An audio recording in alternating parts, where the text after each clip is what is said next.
Assalamualaikum warahmatullahi wabarakatuh. Baiklah, di sini kami kelompok 6 akan menjelaskan tentang penjajahan Barat atas dunia Islam dan perjuangan kemerdekaan negara-negara Islam. Perkenalkan, saya Debbie Nur Afriani. Saya Zubaidah. Saya Zulfa Roshidah. Penjajahan bangsa Barat atas negara-negara Islam. Penjajahan Barat terhadap Islam diawali dengan seruan perang salib untuk merebut wilayah kekuasaan Islam.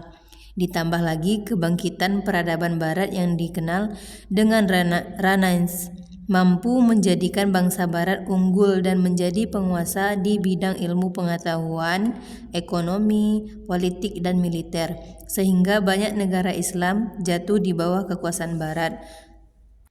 Pertama yaitu ada Perang Salib.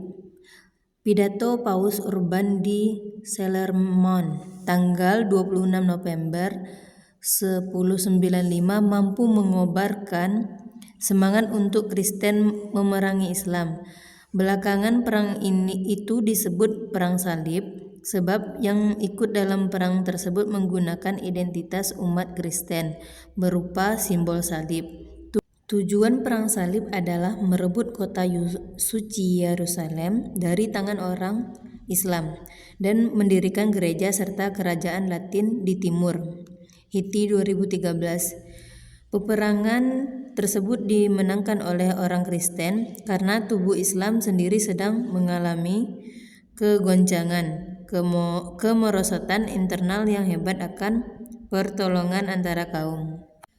Kondisi tersebut juga didukung berbagai kemunduran politik di Andalusia, Sicilia, dan puncaknya jatuhnya Baghdad ke tangan bangsa Mongol.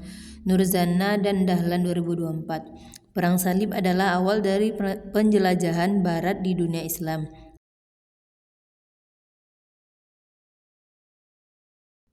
Dua, Renaissance di Eropa.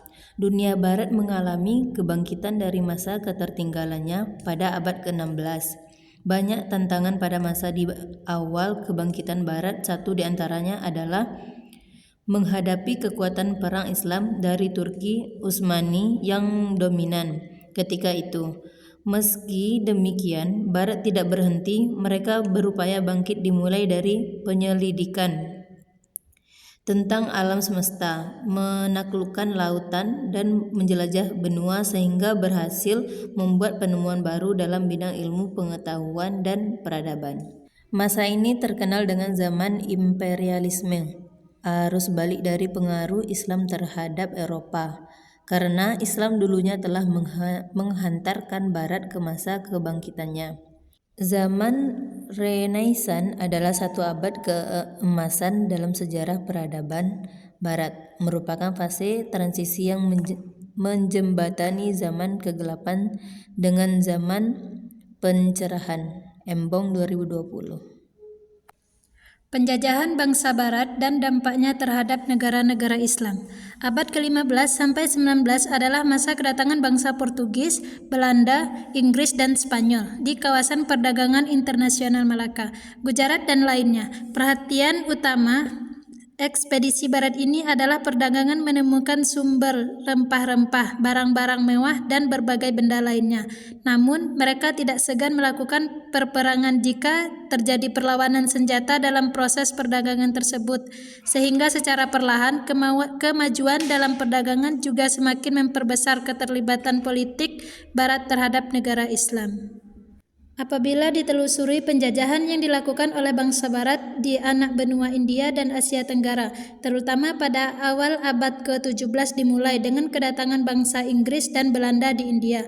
Ketika itu, Inggris memperoleh izin menanamkan modal tahun 1611 dan setahun berikutnya, yaitu 1617. Diikuti Belanda juga mendapatkan izin yang sama. Selanjutnya Spanyol datang ke Maluku tahun 1521. Filipina juga berhasil dikuasai Spanyol, termasuk beberapa kerajaan Islam di wilayah tersebut, seperti Kesultanan Maguindanao, Kesultanan Buayan, dan Kesultanan Sulu. Setelah Spanyol, datang pula bangsa barat lainnya ke Asia Tenggara, seperti Belanda, Inggris, Denmark, dan Prancis pada akhir abad ke-16. Belanda datang tahun 1595, Hasudungan 2021, dan dapat monopoli perdagangan di Kepulauan Nusantara. Setelah Inggris datang ke Asia Tenggara, Inggris kemudian menjadi kekuatan yang cukup dominan untuk menyaingi kekuatan Belanda. Alasan lain Prancis melakukan Mesir adalah untuk memasarkan hasil-hasil industri. Di balik itu, Napoleon Bonaparte sendiri, sebagai panglima ekspedisi Prancis, mempunyai keinginan untuk mengikuti jejak Alexander the Great dari Makedonia yang jauh di masa lalu pernah menguasai Eropa dan Asia sampai ke India. Akan tetapi, kondisi politik Prancis menghendaki Napoleon meninggalkan Mesir tahun 1799. Di Mesir, Jenderal Kleber menghentikan kedudukan Napoleon. Dalam suatu pertempuran laut antara Inggris dan Prancis, Jenderal Kleber kalah. Perjuangan kemerdekaan negara-negara Islam dari penjajahan bangsa Barat dan nilai-nilai positif yang dapat digali. Benturan antara Islam dan Barat menyadarkan umat Islam terhadap ketertinggalan yang dialaminya, sebagaimana pembahasan pada bagian sebelumnya. Setidaknya ada dua faktor yang melatar belakangi kemunculan semangat kebangkitan Islam tersebut. Antara lain, pertama, munculnya kesadaran para ulama terkait kebanyakannya ajaran yang tidak sesuai dengan ajaran Islam, itu tahayul, bid'ah, dan khurafat yang menjadi penyebab kemunduran bagi Islam itu sendiri. Belakangan berikutnya muncul gagasan pembaruan yang berorientasi pada nasionalisme. Meskipun ide nasionalisme berasal dari Barat, namun hal tersebut dianggap tidak bertentangan dengan Islam. Munculnya semangat kebangsaan negara-negara Islam bertujuan untuk melawan hegemoni Barat. Sebagaimana dijelaskan Johann L. Exposito bahwa dalam sejarah Islam pada paruh awal abad ke-20 didominasi oleh dua tema, yaitu imperialisme Eropa dan perjuangan untuk mencari kemerdekaan dari pemerintah penjajah. Basri 2023.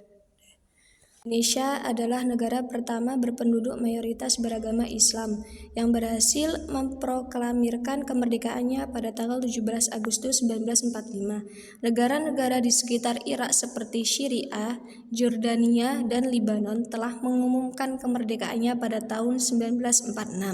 Negara Pakistan berhasil memerdekakan diri pada tanggal 15 Agustus 1947. Di Afrika, beberapa negara membebaskan diri dari Prancis seperti Libya, merdeka pada tahun 1951. Selanjutnya di Timur Tengah, negara Mesir benar-benar menganggap dirinya merdeka pada 23 Juli 1952 setelah Jamal Abad Al-Nasser menggulingkan Raja Farouk. Meskipun secara resmi tahun 1922 Mesir sudah memperoleh kemerdekaan dari Inggris, namun masa pemerintahan Raja Farouk masih besar dipengaruhi oleh bangsa Inggris. Adapun kesimpulan dari materi penjajahan Barat atas dunia Islam dan perjuangan kemerdekaan negara-negara Islam, yaitu penjajahan Barat terhadap negara-negara Islam diawali dengan seruan perang salib dan didukung dengan kemajuan Barat yang dikenal dengan Renaissance. Baik melalui perang salib dan Renaissance, penjajahan atas negara-negara Islam semakin kuat dengan dilatar belakangi oleh keinginan memperluas wilayah kekuasaan, mencari keuntungan ekonomi, dan menyebarkan agama Kristen ke wilayah jajahan. Akhir abad ke-19 dan 20, hampir seluruhnya dunia Islam menjadi koloni Barat. Dunia Islam yang membentang dari Maroko hingga Indonesia merupakan negeri-negeri kolonial yang dijadikan sapi perahan untuk kemakmuran bangsa Barat. Keunggulan Barat dalam berbagai bidang berdampak negatif seperti sekularisasi yang membuat umat Islam jauh dari nilai religiusitas. Sekian penjelasan dari materi kami. Terima kasih.